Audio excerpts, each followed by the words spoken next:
ఇక ఫైనల్గా అంతర్జాతీయంగా ఉన్న పరిస్థితులను గమనించిన భారత్ బలమైన స్థితి, at the same time Pakistan ఒక బలహీనమైన పరిస్థితిని గమనిస్తుంటే కనుక మోదీకి ఇది ఒక చక్కని అవకాశంగా మీరు చెప్తూ ఉన్నారు. మరి మోదీ తన అఖండ భారత్ స్వప్నాన్ని నెరవేర్చుకోవడానికి, పీఓకే విలీనానికి, పాక్ అంతానికి వార్ ప్లాన్తో రెడీ అవుతూ ఉన్నారా?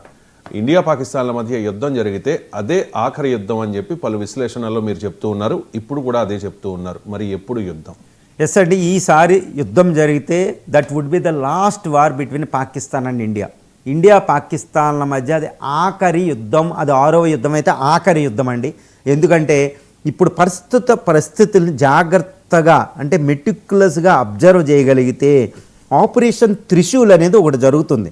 ఎక్కడ? సర్ క్రీక్ దగ్గర జరుగుతుంది. అది tri services, army, navy, air force, cyber అటాక్లకి, డ్రోన్, ఇవన్నీ కూడా సంయుక్తంగా జరుగుతుంది. ఎందుకంటే కరాచీ ఆక్యుపై చేయడానికి, ఆ ప్రాంతాన్ని ఆక్యుపై చేయడానికి జరుగుతుంది. పాకిస్తాన్ ఏమీ చేయలేని పరిస్థితి. అది one of the world's modern warfare అనేది అక్కడ ప్రదర్శించబడుతుందండి. అంత ఈజీ కాదు అది, చాలా జాగ్రత్తగా గమనిస్తే. 2 operation Sindoor still is in force, అది ఇంకా జరుగుతూనే ఉందని ప్రైమ్ మినిస్టర్ డైరెక్ట్గా ప్రకటించడం జరిగింది. తర్వాత ఇండియా రీసెంట్గా 114 రఫేల్ విమానాల కొనుగోలు ఒప్పందం చేసుకుంది. తర్వాత తేజస్ అని మాక్ 1, మాక్ 2ని వందలాది యుద్ధ విమానాలు మనం ఆర్డర్ ఇచ్చాం హాల్కి. అవన్నీ ఒక్కోటి వస్తున్నాయి, గుర్తుపెట్టుకోవాలి. తర్వాత S-400 ఇంకా సిస్టమ్స్ వస్తున్నాయి. ఎందుకు అంత తొందరగా వస్తున్నాయి? మిగిలిన బ్యాటరీస్ కూడా వస్తున్నాయి. మనం కూడా ఆకాశ్ సుదర్శన్ చక్రాన్ని ఎయిర్ డిఫెన్స్ సిస్టమ్ చాలా పటిష్టం చేసాం. ఇప్పుడు ఇంటర్నేషనల్లో ఎక్స్పర్ట్ వార్ నిపుణుల ప్రకారం ప్రపంచంలో అత్యధిక స్ట్రాంగెస్ట్ ఎయిర్ డిఫెన్స్ సిస్టమ్లో ఉన్నది ఇండియా 3rd, 4th ప్లేస్లో ఉంది, గమనించుకోవాలి. తర్వాత డ్రోన్లు కూడా బయటకు రావు అనమాట మనకి. ఆపరేషన్ సింధూర్లో మనం చూసాం. తర్వాత ఇండియన్ ఆర్మీలో కూడా భైరవ్ కమాండోస్ అని ఒకటి పెడుతున్నారు, రుద్ర ప్రత్యేక దళాలు పెడుతున్నారు. అంటే పెద్ద వార్ ప్రిపరేషన్ ఇక్కడ జరిగిపోతుంది. తర్వాత రీసెంట్గా మనం INS విక్రాంత్ మీద prime minister Modi war cry ఎలా ఉందో మనం చూసాం, చాలా జాగ్రత్తగా గమనించాలి. తర్వాత ఆపరేషన్ ఇంకా న్యూక్లియర్ ఎయిర్ క్రాఫ్ట్లు ఇంకా నిర్మించబోతున్నాం. అఫ్కోర్స్ అవి తొందరగా రావు, కానీ army, navy, air force fastest modernisation programme జరుగుతుంది. డిఫెన్స్ బడ్జెట్ పెంపొందిస్తున్నాం. రీసెంట్గా 79,000 కోట్లు హైయెస్ట్ వెపన్స్ మనం కొనుగోలు చేసుకుంటున్నాం. అది కూడా స్వదేశీ పరంగా. ఇప్పుడు స్వదేశీ వార్ మిషన్ అంటారు, అంటే విదేశాల మీద మనం డిపెండ్ అయ్యలేము, ఆత్మనిర్భర్ భారత్. తర్వాత పాకిస్తాన్ సపోర్ట్ చేస్తున్న టర్కీ, అజర్బైజాన్ లాంటి కంట్రీల్ని వాళ్ళు ముప్పు తిప్పలు పెడుతుంది ఇండియా, ఇంకా సపోర్ట్ లేకుండా చేస్తుంది. దౌత్యపరంగా కూడా ఏదో ఇండియా ఒంటరిగా యుద్ధం చేయడం కాదు ఆఫ్ఘనిస్తాన్తో, పాకిస్తాన్తో. అటు ఆఫ్ఘనిస్తాన్ సపోర్ట్ తీసుకుని డబుల్ ఫ్రంట్ ఓపెన్ చేసాం. ఇరాన్తో వ్యూహాత్మకమైన సంబంధాలు పెట్టుకున్నాం. ఇజ్రాయెల్ అనేది చాలా ఇంపార్టెంట్, దాంతో సంబంధాలు పెట్టుకుంటున్నాం, గుర్తుపెట్టుకోవాలి. తర్వాత చైనాని దాంతో సంబంధాలు పెట్టుకుని షాంఘై కోఆపరేషన్ ఆర్గనైజేషన్లో రష్యా దీంతో ఉంటూ, బ్రిక్స్లో ఉంటూ దాన్ని న్యూట్రలైజ్ చేసాం. చైనా అంత భయంకరంగా ఏం పాకిస్తాన్ వైపు రాదు, దాన్ని న్యూట్రల్ చేసేసాం. తర్వాత యునైటెడ్ స్టేట్స్ ఆఫ్ అమెరికాతో ట్రంప్తో ఎంత ప్రాబ్లం ఉన్నా యునైటెడ్ స్టేట్స్ ఆఫ్ అమెరికాతో మనం డిఫెన్స్ డీల్ చేసుకున్నాం. అది కూడా ఇండియాకి ఎగెనిస్ట్గా రాదండి. ఏదో ట్రంప్ వచ్చిన అమెరికన్ కాంగ్రెస్ రాదు, అమెరికా ఏ పొలిటికల్ పార్టీ కూడా రాదు. సో అమెరికాని న్యూట్రలైజ్ చేశారు మోడీ గారు చాలా తెలివిగా. తర్వాత బ్రిటిష్ మన లేని వాళ్ళతో ట్రేడ్ డీల్ చేసుకున్నాం. యూరోపియన్ యూనియన్తో ట్రేడ్ డీల్ అవ్వబోతుంది. నాటో దేశాలు రావు. అంటే పాకిస్తాన్తో యుద్ధం అంటూ వస్తే పాకిస్తాన్ సపోర్ట్గా నిలబడే ఒక్క దేశం కూడా ఈరోజు కనిపించే పరిస్థితి అక్కడ మనకి దాపురించడంలే. అంటే ఇండియా చాలా తెలివిగా ఇటు మిలిటరీ పరంగా స్టెప్స్ తీసుకుంటుంది, ఆర్మీ పరంగా స్టెప్స్ తీసుకుంటుంది, తర్వాత ఇండియన్ ఓషన్లో స్టెప్స్ తీసుకుంటుంది. పాకిస్తాన్కి సపోర్ట్ చేసే సూపర్ పవర్ న్యూట్రలైజ్ చేసాం. తర్వాత ఇండియా ఫ్రెండ్స్ ఇటు ఇజ్రాయెల్, ఇరాన్, ఆఫ్ఘనిస్తాన్ శక్తివంతం చేస్తున్నాం. పాకిస్తాన్ ఆర్థికంగా దివాళీ తీసేటట్టు చేస్తున్నాం. అది కూడా పరిస్థితులు లేదు.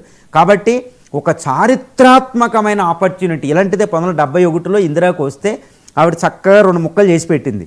మళ్ళీ ఇలాంటి అవకాశం, ఇంకొక అవకాశం 2025లో మోడీకి వచ్చేసింది. అందుకనే మోడీ రిటైర్మెంట్ లేట్ అవ్వడం వెనకాల అంతర్యం, తర్వాత ఆపరేషన్ సింధూర్, ఈ మోడర్నైజేషన్, ఇవన్నీ చాలా చక్కగా ఒక బిగ్ ప్లాన్తో జరుగుతుంది అనేది ఈజీగా చెప్పొచ్చు. పాకిస్తాన్ దగ్గర అణ్వాయుధాలు అనేది ఒక పెద్ద అడ్డంకి, దాన్ని న్యూట్రలైజ్ చేయడానికి చాలా అవకాశాలు ఆపరేషన్ సింధూర్లోనే మనం ట్రైల్ వేసామండి. అంటే అణువాయుధాలు అది బయటికి తీయలేని పరిస్థితిని మనం క్రియేట్ చేసేసాం, గుర్తుపెట్టుకోండి. మనం పాలసీ మేకర్ చెప్తూనే ఉన్నారు.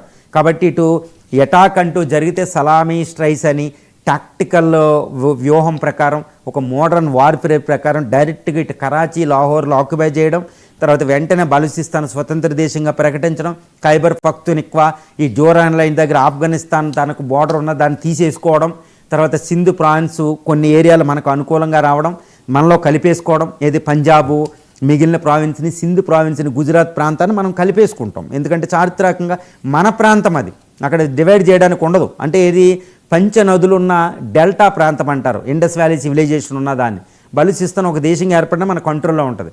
తర్వాత పీఓకేని ఎంటైర్ పీఓకే మన దాంట్లోకి ఆటోమేటిక్గా వచ్చేస్తే ఇది అఖండ భారత స్వప్నం, అది న్యాచురల్ బౌండరీ. ఏది బ్రిటిష్ వాడు 1947 నాటి వెళ్ళే నాటికి భారతదేశాన్ని మనం 2025 భారతదేశం సంపూర్ణంగా మళ్ళా పునరుద్ధరించుకోబోతున్నాం. అంటే బ్రిటిషు ఈ శ్వేత జాతిల వైట్ రేసి పెట్టిన ముళ్ళ కిరీటాన్ని మనం తీయబోతున్నాం. ఇది పూర్వ వైభవానికి మొట్టమొదటి మెట్టు. ఇంకా ఇండియా 2047 నాటికి చైనాను కూడా దిగమించగలదు ఈ భూభాగాలు మనకు వస్తే. గుర్తుపెట్టుకోవాలి.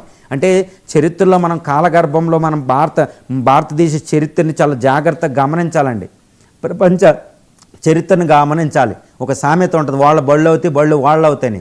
బ్రిటిష్ టైంలో మనం పాతాళానికి వెళ్ళింది మళ్ళా పునరుద్ధరించుకుంటున్నాం. దీనికి ఇండియా ఈసారి ప్రోయాక్టివ్గా థింక్ చేయాలి. థింక్ చేసే విధంగానే మోడీ నాయకత్వం ఉంది. మోడీ చాలా జాగ్రత్త పావులు గదుపుతున్నారు. ఈయన రిటైర్మెంట్ అయ్యే లోపలే భారత పాక్ యుద్ధం అనివార్యం.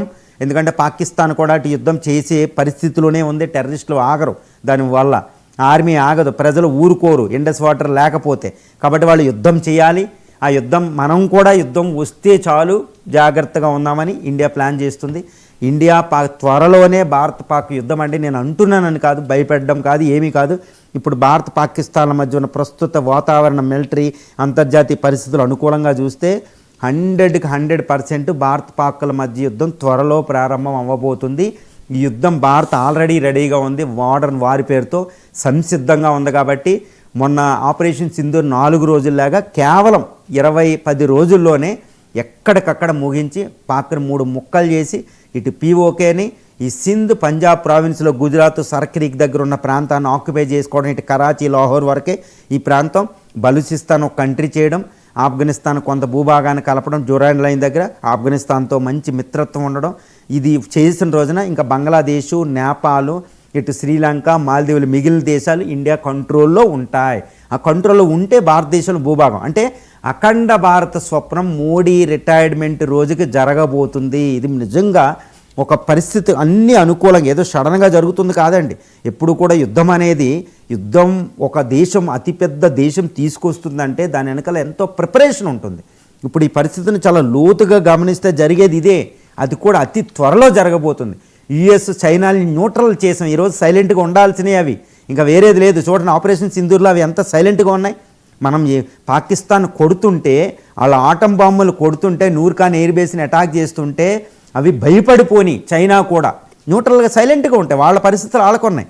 So India is a power to be reckoned with. ఇప్పుడు మోడీ నాయకత్వ పటిమ అలా ఉంది. ఇండియన్స్ అందరూ అద్భుతమైన దేశభక్తి కలిగిన 142 కోట్ల మంది ప్రజలు, టెక్నాలజికల్ పవర్ హౌస్ ఇది, ఇంకా భవిష్యత్తులో ఎక్కువ. సో దీంతో ఎవరైనా ఫ్రెండ్షిప్ కోరుకుంటారు.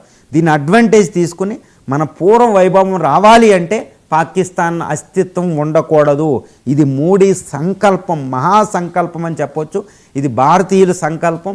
కాలగర్భంలో భారతదేశానికి చరిత్రలో చేయవలసిన అతిపెద్ద విధి ఈరోజు మోడీ భుజస్కంధాల మీద పడిపోయింది. కాబట్టి దాన్ని నిర్వర్తించవలసిందే. ఈ ప్లాన్ ప్రకారమే భారత్ పాక్ బోర్డర్లో జరుగుతుంది త్వరలో యుద్ధం, అతి దారుణమైన యుద్ధం. ఈ యుద్ధంలో పాక్ అస్తిత్వం అంతం, అఖండ భారత స్వప్నం మళ్ళీ ఈరోజు మనం చూడబోతున్నాం. రైట్ అండి, thank you so much M G Rao garu. ఈ అంశానికి సంబంధించి చాలా డీటెయిల్డ్గా విశ్లేషణ అందించారు.